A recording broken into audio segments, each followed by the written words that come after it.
नमस्कार दर्शक बंधु ओडिया 24 खबर रे आपण मानक पुणी थे स्वागत। आसिला खुशी खबर कमिला सुना और रूपार दर अनेक सप्ताह धरी वृद्धि पाइबा परे एबे सुना एवं रूपा दर कमिबार लागिछि। जदि आपण सुना किंबा रूपा गहना किनिबाक योजना करूछंती तेबे वीडियो को शेष पर्यंत देखंतु कारण एही दर आपनको सहाय्य करि पारे।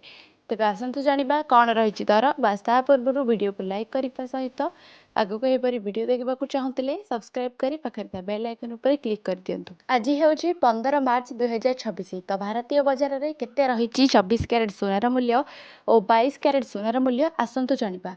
प्रथम हेउछि भारतर राजधानी दिल्ली रे 22 कैरेट सोनार मूल्य 1 ग्राम को 14,650 टंका थिबा बेले 10 ग्राम को 1,46,500 टंका रहिछि। सेहीपरि 24 कैरेट सोनार मूल्य 1 ग्राम को 15,981 टंका थिबा बेले 24 कैरेट गोल्ड 10 ग्राम को 1,59,810 टंका रहिछि। सेहीपरि मुंबई रे 22 कैरेट सोनार मूल्य 14,635 टंका थिबा बेले 24 कैरेट सोनार मूल्य 1 ग्राम को 15,966 टंका थिबा बेले 10 ग्राम को 1,59,660 टंका रहिछि। एबे आसंतु जानिबा ओडिशार राजधानी भुवनेश्वर रे केते रहिछि सोनार दर।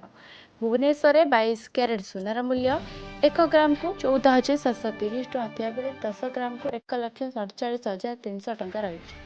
सेहीपरि 24 कैरेट सोनार मूल्य 1 ग्राम को 16,081 टंका थिबा बेले 10 ग्राम को 1,60,810 टंका रहिछि। एबे आसंतु जानिबा भारतीय बाजार रे सिल्वर रेट बा रूपार मूल्य केते अछि। आसंतु जानिबा रूपार मूल्य केते अछि। प्रथम हेउछि भारतर राजधानी दिल्ली रे 10 ग्राम को 2,690 टंका थिबा बेले 1 केजी को 2,69,000 टंका रहिछि। सेहीपरि मुंबई रे 10 ग्राम को 2,900 टंका थिबा बेले 1 केजी को 2,90,000 टंका रहिछि।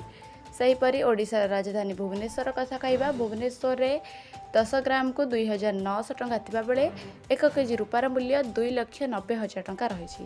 तेबे एही थिला आजिर ताजा सुना और रूपा दर जहाँ आपण जानिबाको पाइले तो वीडियोटी केमिति लागिला कमेंट सेक्शन में निश्चय जणाइबे। रहुछि नमस्कार जय जगन्नाथ।